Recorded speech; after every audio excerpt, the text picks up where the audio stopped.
깜빡 잠이 들었던 것 같습니다. 저를 부르는 아내의 울음 섞인 목소리에 잠이 깼어요. 여보, 엄마 의식이 돌아왔어요. 엄마가 당신을 찾으시네요? 언제? 장모님? 언제 깨어나신 거야? 방금요.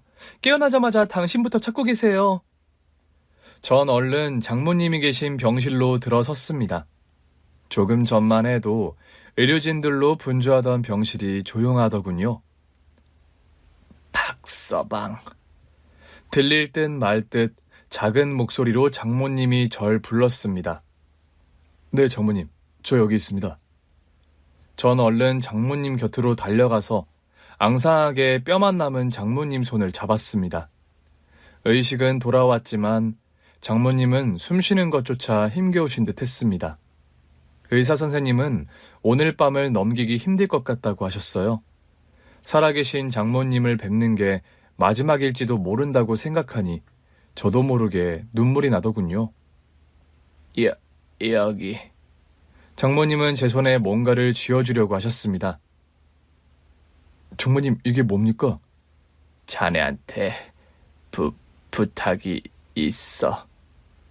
장모님이 제 손에 쥐어주려고 했던 건 명함이었습니다. 의아했어요.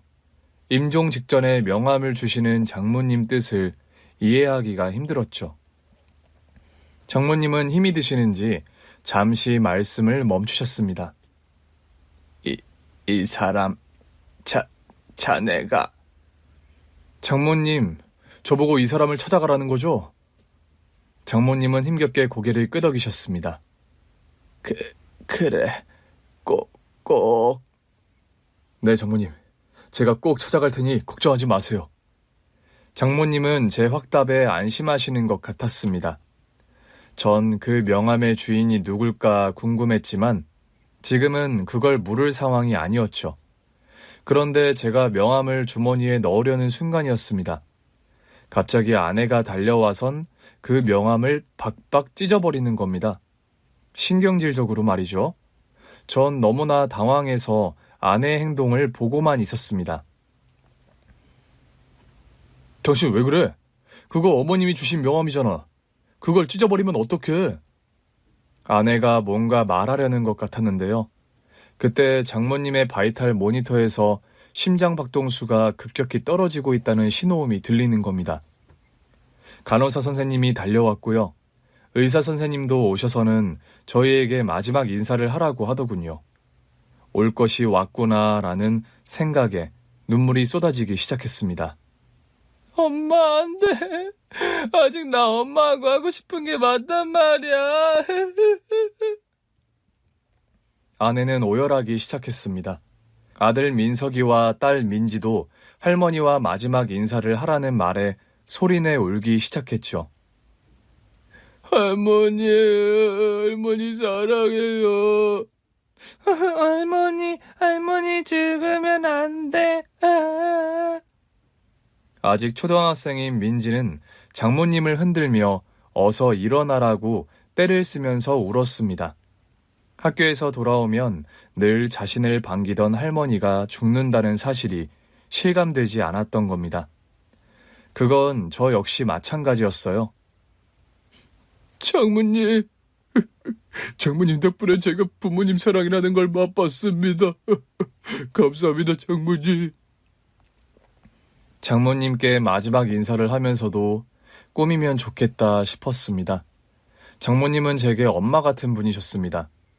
저를 사위가 아니라 친아들처럼 사랑해 주셨어요. 장모님, 좋은 곳으로 가서 편히 쉬세요. 사랑합니다. 엄마 사랑해요.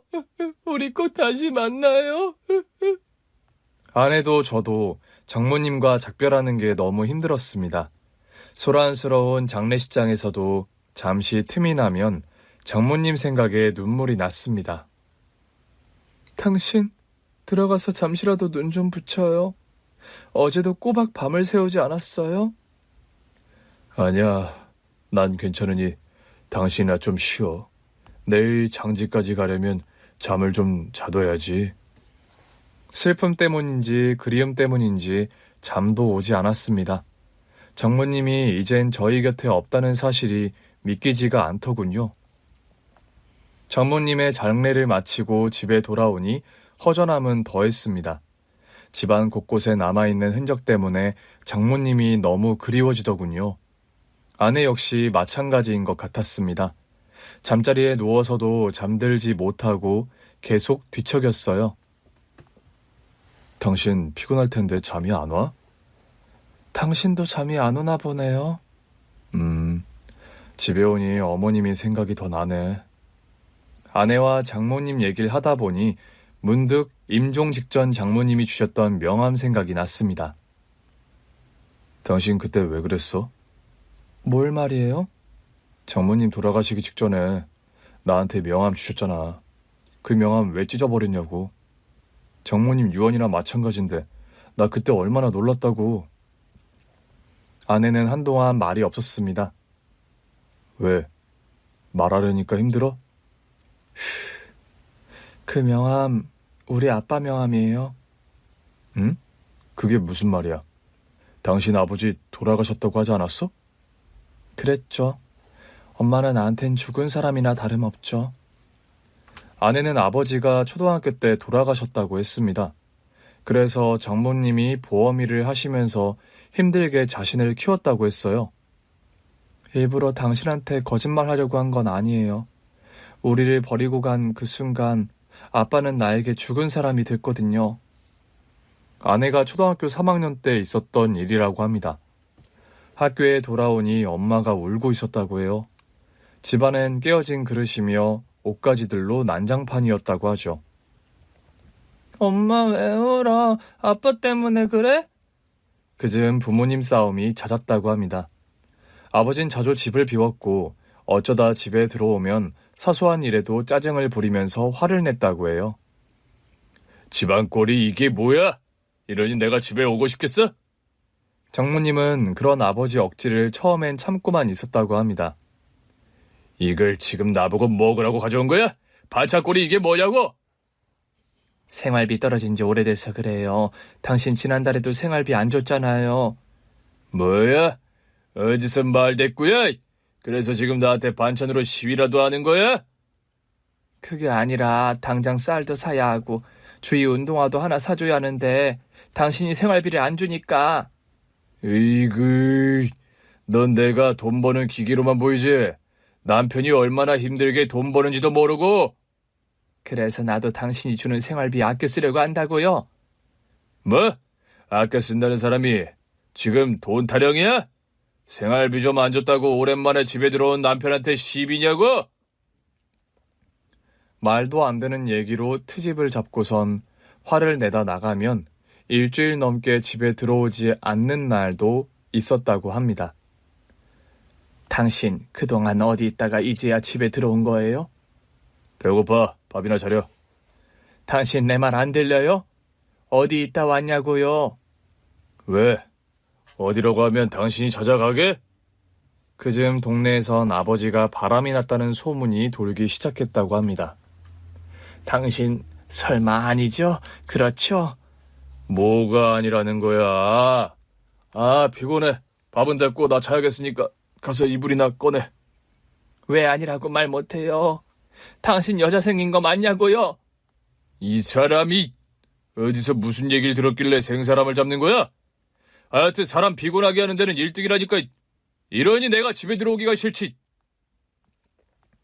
처음엔 아버지가 외도 사실을 부인했다고 해요. 장모님은 설마 하면서도 남편 말을 믿었다고 합니다. 난 정말 엄마가 아빠 말을 믿었다고 생각 안 해요. 그냥 진실을 부인하고 싶었던 거지. 아빠의 외도를 인정하는 게 너무 무서웠을 테니까. 하지만 그 시간도 오래 가지는 못했다고 합니다. 하루는 학교에서 돌아왔는데 낯선 여자 신발이 현관에 있더라고. 방에선 여자 울음소리가 들리고 평소라면 자신을 반겼을 엄마가 방 밖으로 나와보지도 않더라는 겁니다. 엄마, 어딨어? 나 학교 갔다 왔어. 이상하다 싶어 방문을 열었더니 하얗게 질린 얼굴을 한 장모님이 당황해서 아내를 쳐다봤다고 합니다. 그 앞에선 신발 주인으로 보이는 여자가 울고 있었고요. 주희야. 장모님은 아내를 보고도 말을 잇지 못했는데요. 울고 있던 여자가 아내를 보더니 일어서서 나가버리다라는 겁니다. 그 여자가 나를 스쳐 나가는데 배만 보이더라고. 산달이 다 됐는지 배가 배구공 같아 보이더라니까. 그 여자가 간 뒤 장모님은 한참을 울었다고 합니다. 엄마 왜 울어? 어디 아파? 아님 그 여자 때문이야? 응? 아내도 어느 정도 눈치를 챘던 거겠죠. 그 여자가 누군지 말입니다. 그런데 더 기가 막혔던 건 뭔지 알아요? 그 여자가 다녀갔다는 사실을 알고선 아빠가 더 뻔뻔하게 나왔다는 거예요. 일주일 동안 소식이 없던 아버지는 그 여자가 다녀간 다음 날 집에 들어왔다고 합니다. 당신, 어쩜 나한테 이럴 수가 있어요? 주의 보기 부끄럽지 않아요? 어떡할 거예요? 그 여자 어떡할 거냐고요? 어떡하긴 어떡해? 그 여자 당신 애도 가졌다고 하더라고요. 배가 남산만하게 불러서 나타났는데 얼마나 기가 막히던지. 참네. 내가 알아서 한다니까. 걘 왜 여길 와서 이사다리 나게? 귀찮아 죽겠네. 뭐? 당신 지금 그게 나한테 할 소리야? 나한테 할 소리냐고? 결국 큰 소리가 나기 시작했는데요. 아버진 끝까지 잘못했다는 사과를 하지 않았다고 합니다. 적반하장도 정도가 있지? 글쎄, 나중에는 아빠가 오히려 큰 소리를 치더라니까. 아내는 두 사람이 싸우는 소리에 무서워서 울기만 했다고 합니다. 그래도 딸 보기는 부끄러웠나 봐요. 내가 울면서 말리니까 아빠가 날 흘낏 보더니 그냥 나가버리더라고. 그게 아내가 기억하는 아버지의 마지막 모습이었다고 합니다. 며칠 뒤 학교에서 돌아와 보니 집안은 난장판이 된 채 장모님이 울고 계셨다고 해요. 엄마? 엄마 괜찮아? 아내가 묻자 장모님은 아내를 끌어안으며 통곡하셨다고 합니다.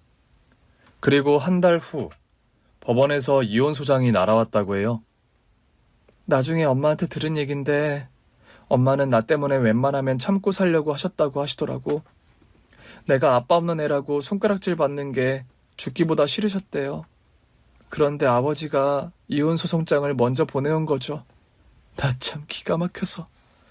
잘못했다고 싹싹 빌어도 용서가 안 되는데 이혼이라니. 엄마 마음이 어땠겠어요? 그럼 당신 그 이후로 아버지 얼굴을 못 본 거야? 결혼하기 전 연락이 오긴 했었어요.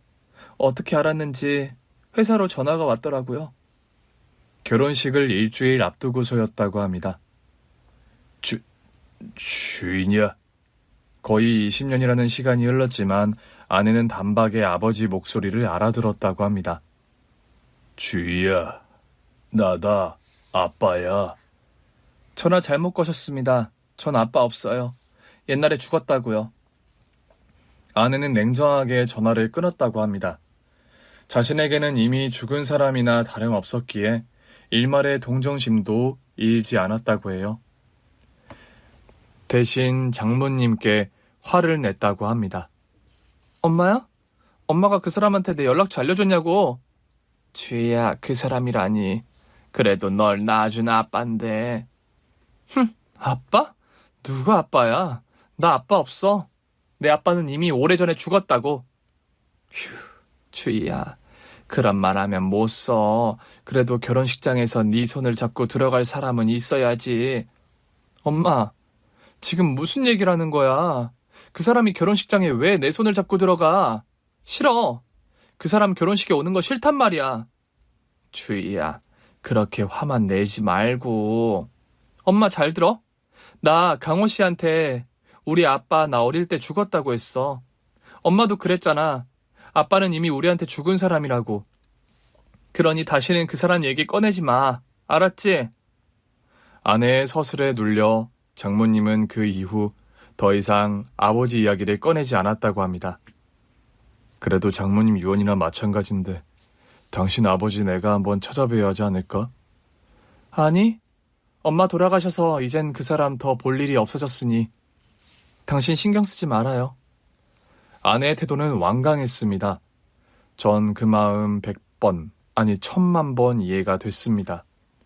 부모에게 버림받는 게 어떤 기분인지 누구보다도 잘 알고 있었으니까요. 사실 저 역시 엄마에게 버림받았던 아픈 기억을 가지고 있습니다. 아니, 태어나자마자 버림받았으니 기억을 가졌다는 건 틀린 표현이겠네요. 대신 자라면서 숱하게 들었던 말이었습니다. 엄마가 버린 자식이라고 말입니다. 애가 어쩜 이렇게 속을 썩일까? 싹수가 노라니까 네 엄마가 널 버리고 도망가지. 새엄마는 툭하면 친엄마가 절 버렸다는 얘기를 했습니다. 집 안에서만이 아니었어요. 밖에서도 약간이라도 기분이 상하면 버림받은 자식이라며 절 몰아세웠습니다. 누가 버린 자식 아니라고 할까봐 저렇게 티가 난다니까.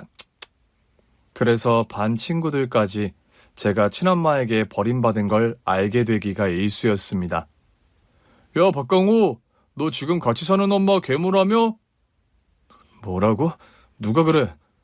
누구긴 누구야? 너희 엄마가 우리 엄마한테 친엄마가 너 버리고 도망갔다고 했다던데? 야, 그럼 아빠는 네 진짜 아빠 맞냐?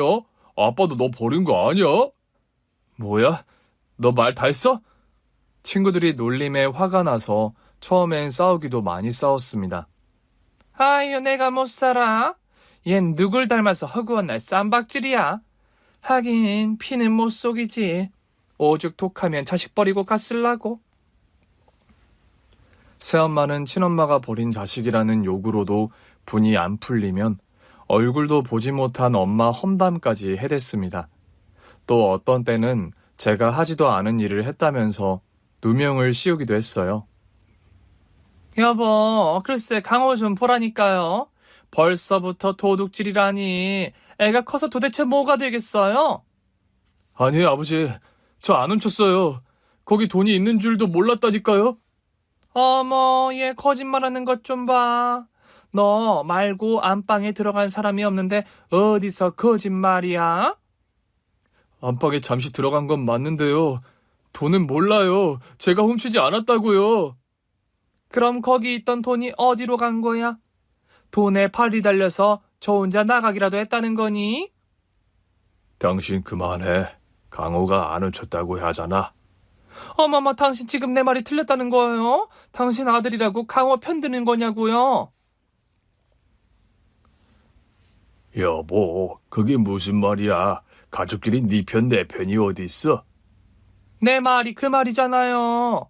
당신 아들이 아니라 내가 우리 아들이라고 생각하니까 이런 일일수록 버릇을 잘 잡아야 된다고 하는 거잖아요. 결국 그날 전 저녁을 굶어야 했습니다. 좋아. 끝까지 말을 안 하겠다 이거지? 그럼 넌 오늘 저녁밥 없다. 굶으면서 네가 뭘 잘못했는지 반성해. 새엄마는 다음 날도 아침밥을 주지 않았습니다. 도시락도 싸주지 않고 용돈도 주지 않아 하루 종일 굶어야 했어요.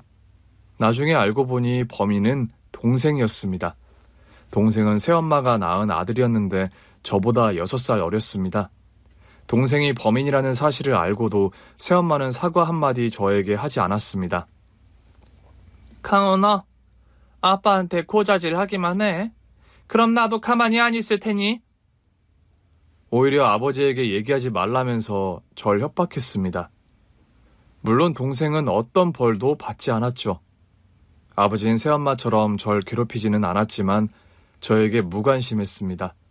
새엄마가 억지를 부린다는 걸 알면서도 굳이 나서지 않는 경우가 다반사였어요. 대학에 입학한 뒤 굳이 집을 나와 자취를 한 것도 그런 이유에서였습니다. 새엄마의 잔소리도 싫었지만 저에게 무관심한 아버지에게서도 아무런 정을 느낄 수 없었기 때문이죠. 머리 감은 짐승 거두는 게 아니란 옛말 하나 틀린 거 없다니까? 왜 대학생이 되니까 혼자 힘으로 살 수 있을 것 같니? 그래, 어디 한번 네 힘으로 살아봐라. 세상 무서운 줄 너도 알아야지. 새엄마는 제가 독립해서 나가겠다고 하자 또다시 독서를 퍼부었습니다. 제가 뭘 해도 마음에 들지 않았던 거죠. 하지만 전 상관없었습니다. 새엄마 얼굴을 보지 않고 살아도 된다는 사실만으로도 가슴이 뻥 뚫리는 것 같았거든요. 장모님이 주셨던 명함 이야기에서 저의 새엄마 이야기까지 아내와 서로의 가족사를 나누다 잠이 들었습니다. 다음날 전 그래도 장모님의 유언인데 싶어 아내의 아버지 장인어르신을 한 번은 찾아뵈야겠다는 생각이 들었습니다. 그래서 찢어진 명함을 찾아 거기 적힌 번호로 전화를 했습니다. 사실 아내 몰래 명함을 찾아 투명 테이프로 붙여뒀었거든요. 여보세요. 감기에 걸린 듯 탁한 목소리의 남자가 전화를 받았습니다. 혹시 서주희 씨 아버님 되십니까? 전화기 속 남자는 잠시 말이 없었습니다. 그렇습니다. 제가 주희 아버지 되는 사람입니다. 전 제 신분을 밝히고 만날 것을 약속했습니다. 물론 아내 몰래 말이죠. 약속 장소에 도착하니 어르신이 이미 나와 계시더군요. 우리 주희 남편이라고. 이렇게 먼저 찾아와줘서 고맙습니다. 아닙니다. 장모님이 돌아가시면서 꼭 찾아뵈라고 제게 부탁을 하셨습니다. 장모님이라면 주희 엄마가 죽었다는 말입니까? 어르신은 장모님이 돌아가셨다는 말에 충격을 받으시는 것 같았습니다. 아, 그래서였군요. 그래서 그 사람이 나한테 연락을 했던 거군요. 네? 장모님께서 먼저 연락을 하셨다고요? 6개월 전쯤이라고 했습니다. 장모님이 갑자기 장인어르신께 전화를 하셨다고 합니다. 잠깐 보자고 하더군요. 주희 결혼할 때쯤 통화를 하곤 20년 만에 연락이 온 거였어요. 나도 깜짝 놀랐죠. 장모님은 장인어르신을 만나서 용서하겠다는 이야기를 하셨다고 해요. 나 당신 정말 많이 미워하고 원망했어. 그런데 이제 다 부질없다는 생각이 드네. 그래서 당신 용서하려고. 장모님의 용서한다는 말에 장인어르신은 많이 울었다고 합니다. 내가 용서를 빌어도 시원찮은데 그 사람이 먼저 용서한다고 하니 얼마나 부끄럽고 마음이 아프던지. 자네는 믿지 않겠지만 얼마나 후회하며 살았는지 몰라요. 장인어르신은 착한 아내와 딸을 버린 걸 후회하며 살아왔다고 하셨습니다. 그때는 정말 아무것도 보이지가 않았습니다. 마치 뭐에 씌인 것처럼 말입니다. 장인어르신이 제 정신을 차리고 보니 장모님과 딸은 곁에 없었고요. 자신이 책임져야 할 새로운 가족이 남겨져 있었다고 합니다. 하루도 주희를 잊어본 적이 없습니다. 가끔 주희 회사 근처에 가서 딸을 몰래 보고 오곤 했어요. 장인어르신은 결혼식에도 오셨다고 했습니다. 아버지라며 떳떳이 나설 처지가 아니라서 딸이 식장에 입장하는 걸 먼 발치에서 지켜보셨다고 하더군요. 그 사람이 주희를 부탁하더군요. 기회가 되면 그동안 못다한 아버지 노릇을 해주라고 말입니다. 그래서 아마 자네를 나한테 보낸 모양이네요. 장인어르신을 만나고 돌아오는데 마음이 복잡했습니다. 아내가 알면 화를 낼 게 분명했기 때문입니다. 제가 장인어르신이라는 말만 꺼내도 펄쩍 뛸 것 같았습니다. 누가 장인이냐고 말이죠. 그리고 제 예상은 틀리지 않았습니다. 뭐라고요? 당신이 그 사람을 만났다고요? 장모님 유언이잖아. 그냥 넘길 수가 없더라고. 아니, 유언은 무슨 유언이에요. 죽을 때가 되니까 엄마가 마음이 약해져서 그랬던 거라고요. 그게 아니라 장모님 다 당신을 위해서 그러신 거였어. 나를 위해서라고요? 왜? 그 사람이 그렇게 얘기해요? 당신 그렇게 화만 내지 말고 내 얘기 좀 들어봐. 무슨 얘기요? 나 당신한테 그 사람 얘기 듣고 싶지 않아요. 내가 당신한테 얘기했죠. 우리 아빠는 이미 죽었다고. 아내는 제 얘기조차 듣고 싶어 하지 않았습니다. 더 말을 했다가는 싸우겠다 싶더라고요. 그래서 그날은 이야기를 접었습니다. 당신 그거 알아? 그 사람 얘기면 그만둬요. 듣고 싶지 않다고 했죠? 아니, 당신 아버지 얘기 아니고 우리 엄마 얘기야. 당신 엄마요? 새엄마 말하는 거예요? 아니, 나 낳아준 엄마. 당신 엄마 얼굴도 모른다고 하지 않았어요? 그래, 나 엄마 얼굴도 몰라. 그런데 참 이상하지? 얼굴도 모르는 그 엄마가 가끔 꿈에 나타날 때가 있어. 얼굴도 모르는데 어떻게 꿈에서 엄마인 걸 알아요? 그러니까 이상하다는 거야. 한 번도 본 적이 없는 낯선 얼굴인데 꿈에선 저 사람이 내 엄마구나라는 걸 내가 알더라고. 아내는 가만히 제 이야기를 듣고 있더군요. 어떤 땐 길에서 마주친 친절한 아줌마가 꿈에서 우리 엄마가 돼서 나타나기도 하고 또 어떤 때는 장모님이 우리 엄마가 되기도 하고 그러더라고요. 당신 엄마가 많이 그리웠나 보네요? 나 얼굴도 모르는 엄마가 보고 싶을 때가 많았어. 그래서 당신이 얼마나 부러웠는지 몰라. 내가요? 왜요? 장모님이 당신 친엄마라는 게 나 샘날 때도 있었다니까. 설마 엄마가 당신 얼마나 예뻐했는데. 그래서 더 그랬던 것 같아. 장모님한테서 처음으로 엄마의 사랑이라는 걸 받아봤잖아. 장모님이 내 친엄마였으면 얼마나 좋았을까? 란 생각 가끔 했었어. 정말? 난 전혀 몰랐어요. 그래, 당신이 어떻게 알았겠어. 가진 사람은 없는 사람 형편을 잘 모른다니까. 어라? 얘기가 왜 또 그렇게 돼요? 사실 난 오늘도 당신이 부럽더라. 그런 아버지라도 살아서 만날 기회가 있으니까. 난 친엄마 소식 전혀 몰라. 살아계신지도 알 수가 없고. 제 이야기에 아내는 말이 없었습니다. 조금 전처럼 펄펄 뛰지 않고 가만히 있더군요. 아, 피곤하다. 우리 그만 잘까? 아내는 여전히 잠들지 못하는 것 같았습니다. 아니라고 했지만 아내 역시 장모님이 남기신 유언이 마음에 걸렸을 겁니다. 며칠 후 이번에는 장인어르신께 먼저 연락이 왔습니다. 아내를 꼭 한번 만나게 해달라고 말이죠. 염치 없지만 자네밖에 부탁할 사람이 없어. 주위 한 번만 만나게 해줄 수 없겠나? 장인어르신은 말씀을 하시면서도 계속 기침을 하셨습니다. 첫 만남에서도 느꼈던 거지만 어딘가 아파 보이셨어요. 장인어르신은 고급스러운 차림새였지만 왠지 초췌해 보였거든요. 아버님, 어디 몸이 안 좋으십니까? 기침 소리가 많이 안 좋은데요? 자네에게 부담이 될까봐 이 말은 안 하려고 했는데 사실 나 암이야. 살 날이 얼마 남지 않은 것 같아. 연신 기침을 해대며 부탁하시는 장인어르신이 너무 딱해 보였습니다. 그래서 전 아내를 만나게 해드리겠다고 약속을 하고 말았습니다. 당신, 그 사람 만나지 말라는 내 얘기 뭘로 들은 거예요? 아내는 제 얘기에 화부터 냈습니다. 알지. 나 당신 마음 안다고. 그런데 또 그 사람을 만났단 말이에요? 그럼 어떻게 회사 앞까지 찾아오셨는데. 게다가 아버님 건강도 많이 안 좋으신 것 같더라고. 아버님이라뇨? 누가 당신 아버님이라는 거예요? 여보, 지금 그게 중요한 게 아니야. 당신 아버님 암이래. 얼마 남지 않으신 것 같아. 암이라는 말에 아내도 놀라는 것 같았습니다.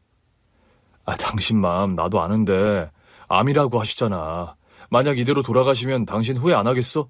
후회할 일 하지 말고 한 번만, 딱 한 번만 만나자, 응? 장인어르신이 돌아가실지도 모른다는 말에 아내는 고집을 꺾었습니다. 이틀 뒤 조용한 레스토랑에서 장인어르신을 만났어요. 주희야, 아이고 내 딸. 장인어르신은 아내를 보고 눈물부터 흘리셨습니다. 하지만 아내는 그런 장인을 차갑게 바라볼 뿐이었어요. 주희야, 그동안 아빠 원망 많이 했지. 미안하다, 미안해. 아니요, 그것도 어릴 때 얘기고요. 이젠 그런 감정도 안 남아있어요. 아내의 냉랭한 태도에도 불구하고 장인어르신은 아내의 손을 잡으며 좋아하셨습니다. 죽기 전에 이렇게 널 보다니. 내가 이제 죽어도 한이 없다. 한이 없어. 다행히 아내는 장인어르신께서 잡은 손을 뿌리치지는 않았습니다. 하지만 끝까지 아버지라고 부르지 않더군요. 돌아오는 차 안에서도 이렇다 할 말 한마디도 하지 않았습니다. 전 그런 아내의 마음을 충분히 이해할 수 있었습니다. 저도 비슷한 경험을 한 적이 있었으니까요. 대학 3학년 때였던 것 같습니다. 아르바이트를 마치고 집으로 돌아왔는데 아버지가 자취방 앞에서 절 기다리고 계셨습니다. 아버지? 어쩐 일이세요? 강호, 너 이제 집에 오는 거냐? 네, 알바 마치면 늘 이 시간이에요. 잠시 들어가시겠어요? 자취방에 아버지와 둘이 있는데 어색하기 이를 데 없었습니다. 아버지와 마주 앉아서 서로 이야기를 나눴던 기억이 없었거든요. 알바는 힘들지 않아? 네, 할만해요. 딱히 할 얘기도 없었습니다. 당연히 대화가 이어지지 않고 뚝뚝 끊어졌습니다. 강호야. 네. 미안하다. 아버지가 너한테 미안해. 아버지는 뜬금없이 미안하다는 말을 하시고선 바로 일어나셨습니다. 아버지를 배웅하고 돌아오니 방바닥에 하얀 봉투가 있더군요. 봉투를 열어보니 500만 원이 들어있었습니다. 독립하겠다고 나간 아들이 아마도 걱정이 되어 오셨던 것 같았습니다. 하지만 그 돈을 보며 전 마음이 착잡했었습니다. 처음엔 아버지의 무관심이 미웠습니다. 원망도 했어요. 하지만 시간이 흐르니 그런 감정조차 무뎌지더군요. 사랑의 반대말은 미움이 아니라 무관심이라는 말이 맞았습니다. 저 역시 아버지에 대해 무관심해졌는데요. 두고 가신 돈을 보면서 이제와 아버지 노릇이라도 하겠다는 건가 싶어 화가 나기도 하고 슬프기도 하면서 감정이 복잡해졌었습니다. 아마 아내도 지금 그렇지 않을까 싶었습니다. 그로부터 딱 2달이 지난 뒤 장인어르신의 부고장이 날아왔습니다. 어느 정도 예상했던 일이긴 하지만 당황스럽더군요. 전 아내에게 어떻게 얘기해야 할지 고민하며 말을 꺼냈는데요. 아내는 의외로 담담했습니다. 마지막 가시는 길인데 우리도 가야죠. 장인어르신의 빈소는 아들과 며느리, 손주들이 지키고 있었습니다. 그러니까 아내의 배다른 동생이 되는 셈이었는데요. 동생은 아내의 존재를 알고 있는 것 같았습니다. 아내는 장인어르신 영정 앞에서 한참을 서 있었습니다. 소리내 울지는 않았지만 아버지를 보내는 슬픔이 저에게는 고스란히 보이더군요. 주의 누님이시죠? 아버지께 얘기 많이 들었습니다. 아버지 가시는 길 이렇게 와주셔서 고맙습니다. 상주와 인사를 마치고 돌아서려는데 상복을 입은 아들이 아내에게 고맙다는 말을 건넸습니다. 아내의 눈에는 또다시 눈물이 고였어요. 그리고는 말없이 동생의 손을 잡아주더군요. 여보, 고마워. 당신 말이 맞았어. 나 당신 아니었으면 평생 후회하며 살았을 거야. 아니야. 다 장모님 덕분이지. 장모님이 아니었으면 내가 어떻게 장인어르신을 만날 수 있었겠어. 그러네. 엄마 덕분이네. 우리 엄마 참 아빠를 어떻게 용서할 수 있었는지 몰라. 아내의 이야기를 듣다 보니 새삼 또 장모님이 그리워졌습니다. 여보, 난 다음 생애에선 장모님 아들로 태어나고 싶어. 정말이야? 진심이었습니다. 장모님은 늘 제 편이셨으니까요. 장모님이 엄마처럼 처음으로 제 역성을 드신 건 아이러니하게도 상견례 자리였습니다. 새엄마는 친엄마에게 버림받았다는 얘기로 또 저의 흉을 장모님께 늘어놓으려고 했어요. 곧 사돈지간도 되고 해서 드리는 말씀인데요. 우리 강우가 어른을 잘 섬길 줄을 몰라요. 피는 못 속인다고 지엄마가 갓난아기 때 버리고 도망갔거든요. 네, 박서방에게서 들어서 그 얘기는 이미 알고 있습니다. 어머, 강우가 그런 얘기도 했어요? 별일이네. 제 친엄마 얘기라면 눈에 쌍심지를 켜는 애가. 그런데 전 사부인께서 박서방 아기 때부터 키우셨다고 들었는데요. 아유, 말도 마세요. 저 또한 땐 어린 걸 제가 다 키웠잖아요. 강호 키운다고 제가 얼마나 마음고생 많이 했는지 몰라요? 그러세요. 그럼요. 제가 피는 못 속인다고 했잖아요. 애가 어릴 때부터 얼마나 거짓말을 잘하던지. 사부인, 그렇다면 그건 엄마 교육에 문제가 있었다는 거 아닙니까? 핏줄과는 상관없는 것 같은데요. 네? 뭐라고요? 엄마 교육에 문제가 있다고요? 사부인, 그럼 제가 잘못 가르쳤다는 겁니까, 지금? 아니, 사부인께서 잘못 가르쳤다는 게 아니고요. 이치가 그렇잖아요. 도둑놈 핏줄이 따로 있는 게 아니지 않습니까? 어떻게 가르치냐의 문제지요. 아니, 그게 아니죠. 아, 그렇습니까? 아이고, 전 박서방이 요즘 사람답지 않게 예의도 바르고 착하길래 부모님이 가정교육을 잘 시키셨나 보다 했는데 오늘 사부인 얘기 들으니 그게 다 핏줄 덕분이었네요. 새엄마의 길을 꺾고 자신의 편을 들어준 사람은 장모님이 처음이었습니다. 그날 새엄마는 한마디도 더 보태지 못했어요. 결혼해서도 마찬가지였습니다. 첫 아들이 태어나고 돌잔치를 하는데요. 새엄마는 또 심술을 부리려고 했습니다.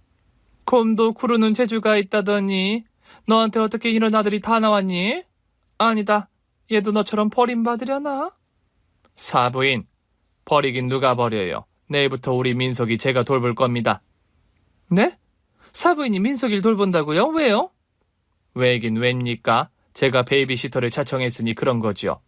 그러니 이제부턴 출입을 좀 자제해 주세요. 사돈끼리 그 정도의 예의는 지켜주셔야죠. 사부인, 예의 중요하게 생각하시는 분이시니까 제가 따로 말씀 안 드려도 되겠죠? 새엄마는 저뿐 아니라 아내에게도 억지를 부리곤 했습니다. 불쑥불쑥 집에 찾아와 저와 아내를 곤란하게 만들기 일쑤였어요. 도저히 참을 수 없어 화를 냈던 적도 있었는데요. 장모님이 눈치를 채시곤 선수를 치셨던 겁니다.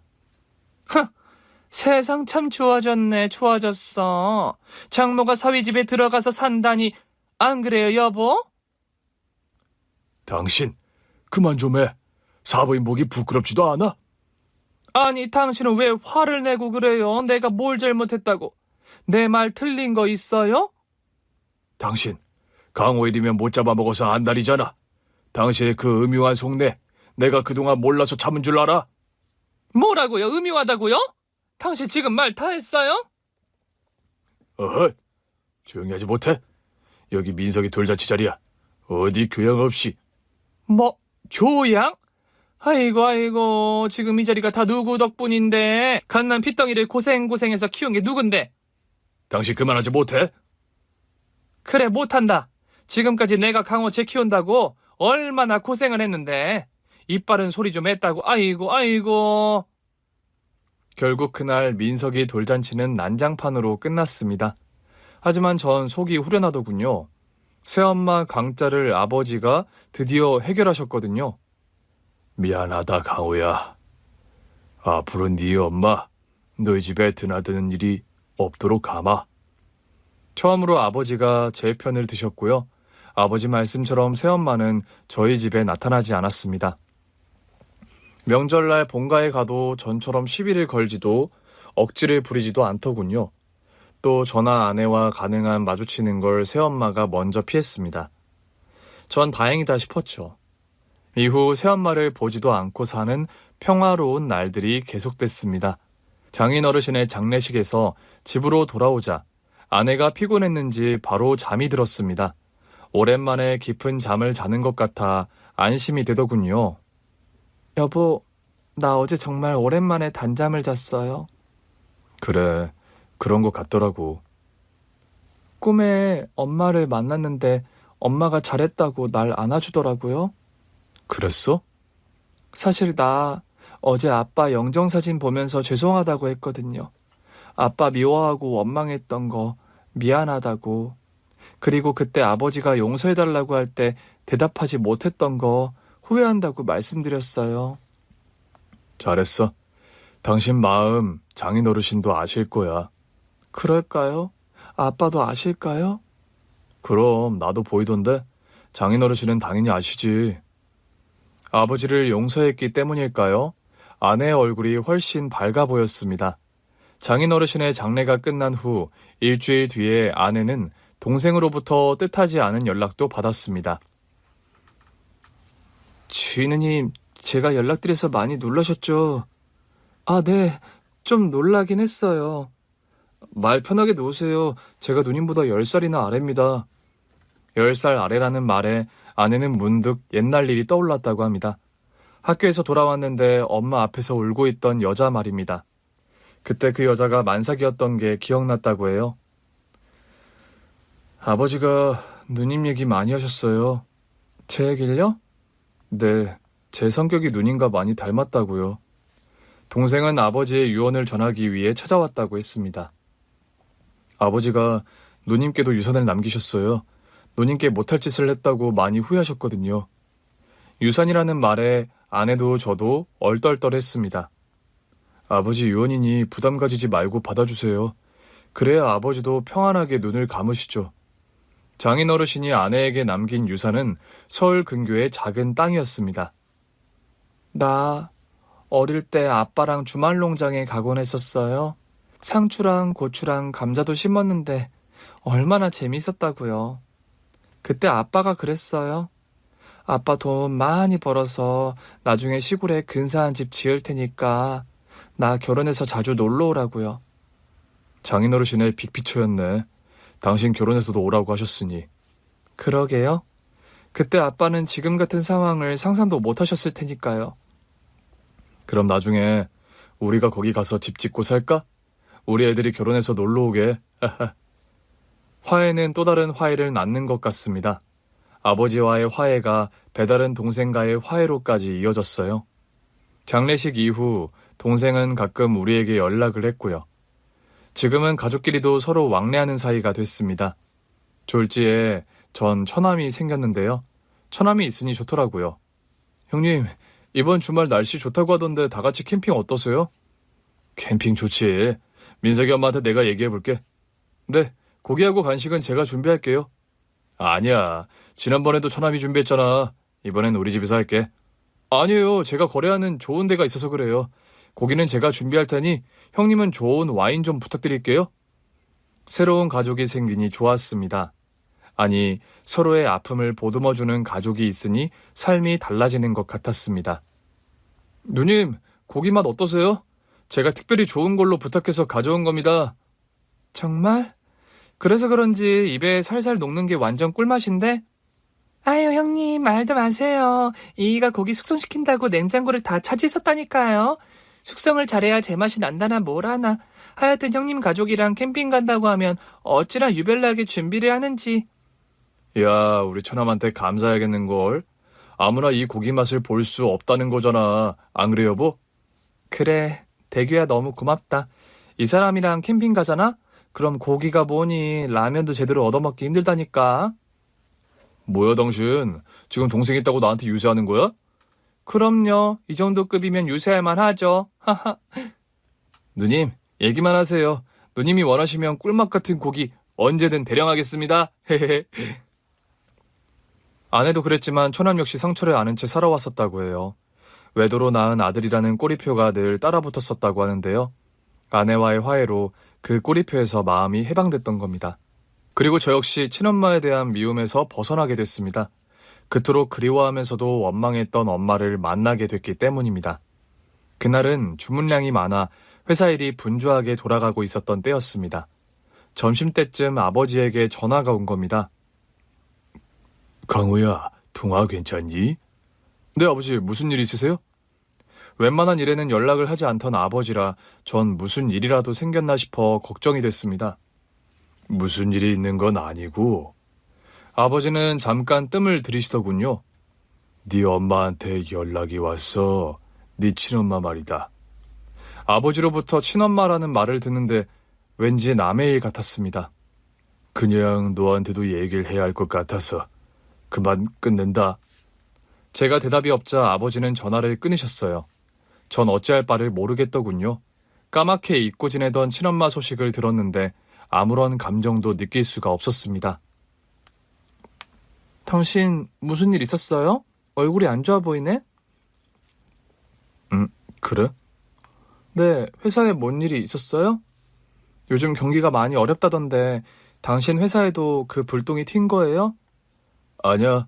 어제부터 주문량이 쏟아져서 오늘도 하루 종일 눈코 뜰 새 없이 바빴어. 그래요? 그건 다행이네요. 여보, 당신 좀 이상하다. 왜 그렇게 심각해요? 오늘 점심 때 아버지한테 전화가 왔었거든? 아버님이 왜요? 어디 아프시다고 하세요? 아니, 그게 아니고 엄마한테 연락이 왔다고 하시더라고. 네? 엄마한테 연락이 왔다니요? 어머님 어디 가셨어요? 아니, 새엄마가 아니고 나 낳아준 친엄마한테서 연락이 왔다고. 정말요? 당신 친엄마 살아 계신데요? 그런가 봐. 근데 그 얘기를 듣는데 실감이 안 나더라고. 당연하죠, 여보. 당신 얼굴도 모른다면서요. 그래도 내가 그동안 그리워하고 미워한 시간이 있는데 어떻게 이렇게 아무런 감정이 안 느껴지지? 당신 너무 오랫동안 보고 싶어 해서 그럴 거예요. 그런가? 그래서 이렇게 무덤덤한 건가? 아내는 친엄마를 당장이라도 만나러 가야 한다고 했습니다. 전 좀 주저되더군요. 당신, 내가 아빠 만나러 가지 않겠다고 했을 때 나한테 했던 말 기억나요? 지금 안 만나면 평생 후회할 거라고 했지. 맞아요. 당신도 지금 어머니 안 만나면 아마 평생 후회할 거예요. 아내의 독촉 때문이기도 했습니다. 주말에 전 아버지께 주소를 물어 친엄마를 보러 갔습니다. 가는 내내 엄마가 어떤 모습일지 궁금하더군요. 당신 엄마 만난다고 하니 긴장돼요? 약간.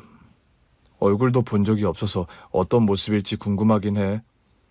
서울에서 꽤 떨어진 곳에 위치한 요양원이었습니다. 간호사의 안내에 따라 병실로 들어가니 낯선 어르신이 의자에 앉아 멍하니 저를 바라보더군요. 아마 누군지 못 알아보실 거예요. 알츠하이머 중증 단계거든요. 간호사 선생님의 말처럼 엄마는 제가 누군지 전혀 인지하지 못했습니다. 절 낳아준 엄마는 제가 꿈에서 보던 그런 모습이 아니더군요. 병에 걸려 쓸쓸히 하루하루를 보내고 있는 낯선 노인에 불과했습니다.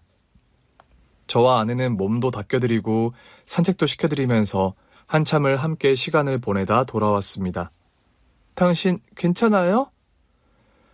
글쎄 잘 모르겠네. 돌아오는 차 안에서 비로소 눈물이 났습니다. 그런데 왜 눈물이 나는 건지 저도 알 수가 없었습니다. 이제야 제 앞에 나타난 엄마가 미워서가 아니었습니다. 나를 버리고 간 엄마가 원망스러워도 아니었습니다. 새엄마에게 구박받으며 살아온 세월이 억울해서도 아니었습니다. 인생이 참 덧없다는 생각에 눈물이 나더군요. 엄마는 아마 자신의 행복을 위해 저와 아버지를 버리고 떠났을 겁니다. 아버지가 언젠가 그랬거든요. 네 엄마가 너무 미워서 그랬어. 너만 보면 네 엄마 생각이 나서 견딜 수 없더라고. 그래서 널 외면했던 것 같다. 미안하다, 강호야. 아버지는 엄마에 대한 배신감 때문에 힘든 세월을 사셨습니다. 엄마의 배신의 대가로 저 역시 불행한 성장기를 보냈죠. 그럼 엄마라도 행복했어야 되는 거 아닙니까? 그런데 늙고 병들어 누구도 알아보지 못하는 상태가 돼서 나타난 엄마를 보니 마음이 착잡했습니다. 엄마는 평생 엉뚱한 곳에서 행복의 파랑새를 찾아다녔구나 싶었습니다. 당신 울어요? 이상하게 눈물이 나네. 왜? 엄마 보고 나니까 슬퍼요? 치매라고 해서? 아니, 그냥 인생이 참 덧없다는 생각이 들어서. 그렇죠. 인생이 참 짧죠? 당신도 그런 생각했어? 그럼요. 당신은 엄마 때문에, 나는 아빠 때문에 힘들었잖아요. 근데 그분들 왜 그렇게 사셨나 싶어요. 사랑하며 살아도 부족한 게 인생인데 말이에요. 당신 말이 맞아. 우린 그러지 말자고. 그래야죠. 당신과 나 아픔을 겪은 만큼 더 사랑하면서 살아야죠. 그래. 우리 민석이랑 민지 아끼고 사랑하면서 지금 행복하자고. 비슷한 아픔을 겪고 그 상처에서 벗어났기 때문일까요? 많은 말을 하지 않아도 아내는 제 마음을 다 알더라고요. 여보, 우리 오랜만에 가족이 함께 영화라도 보러 갈까? 좋아요. 영화 보고 맛있는 것도 먹어요. 늘 보던 아이들인데 그날만큼은 민석이와 민지가 너무 보고 싶더라고요. 엄마, 나 저녁에 친구들이랑 약속 있는데. 취소해. 오늘은 꼭 가족이 같이 영화 보고 외식해야 한다고. 진작 얘기를 하지. 엄마는 참. 중학생 아들 민석이는 툴툴거리더군요. 진짜 아빠랑 같이 영화 보러 가는 거야? 와, 신난다. 초등학생 3학년인 딸은 신난다는 반응이었어요. 그날 저희는 딸이 좋아하는 애니메이션을 관람하고 아들이 좋아하는 피자를 먹었습니다. 행복이 저 멀리 있는 게 아니더군요. 가족이 함께 즐겁게 웃을 수 있다는 게 바로 행복이 아니겠습니까? 누구나 쉽게 이 행복을 누리는 것 같지만 또 그렇지만도 않은 것 같습니다. 소소한 일상에서의 행복을 행복이라고 감사하지 못하는 경우도 많으니까요. 하지만 저와 아내는 잘 압니다. 지금 이렇게 아이들과 웃을 수 있다는 게 행복이라는 것을요. 그래서 앞으로도 소중하게 지켜가려고 합니다. 긴 글 읽어주셔서 감사합니다. 오늘 준비한 사연은 여기까지입니다. 재미있게 들으셨다면 구독과 좋아요, 알림 설정까지 눌러주세요. 그럼 저는 다음 사연으로 찾아뵐게요. 오늘도 건강하고 행복하세요.